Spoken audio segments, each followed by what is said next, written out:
দোয়া কবুলের কিছু শর্ত আছে, এর মধ্যে একটা শর্ত হচ্ছে আল্লাহর সুন্দর সুন্দর নামগুলো ধরে ধরে আল্লাহকে ডাকা, তাহলে ওই দোয়াগুলো আল্লাহ তাআলা কবুল করে।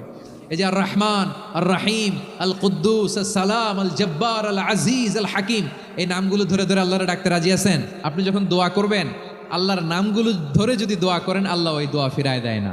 আপনি যদি দোয়ার মধ্যে বলেন ইয়া রহমান, সবাই বলেন ইয়া রহমান, ইয়া রাহিম, ইয়া হাইয়্যু, ইয়া কাইয়্যুম, আল্লাহর চমৎকার নামগুলো ধরে ধরে যদি আল্লাহর কাছে ফরিয়াদ করেন, আল্লাহর নামগুলো ডাকেন, আপনার দোয়া মুহূর্তেই কবুল করবে কে?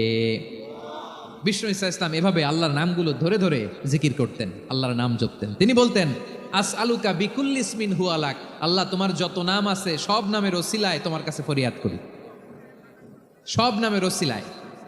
আনজালতাহু ফি কিতাবিক, যে নাম তুমি তোমার কিতাবে নাজিল করেছো। আও আল্লামতাহু আহাদাম মিন খালকিক, অথবা তোমার কোন সৃষ্টিকে তোমার নাম তুমি জানিয়েছো।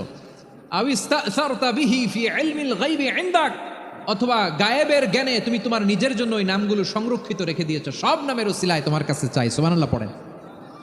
তার মানে আল্লাহ তোমার যে নামগুলো আমরা জানি এগুলার ওসিলায়ও চাই, যে নামগুলো আমরা জানি না সেগুলোর ওসিলায়ও চাই। আল্লাহর সব নাম আল্লাহ আমাদেরকে জানায় নাই, কিছু নাম জানিয়েছেন, কিছু নাম তিনি জানান নাই। সুবহানাল্লাহ বলেন। আল্লাহ তাআলা তার কিছু নাম কোরআনে উল্লেখ করেছে।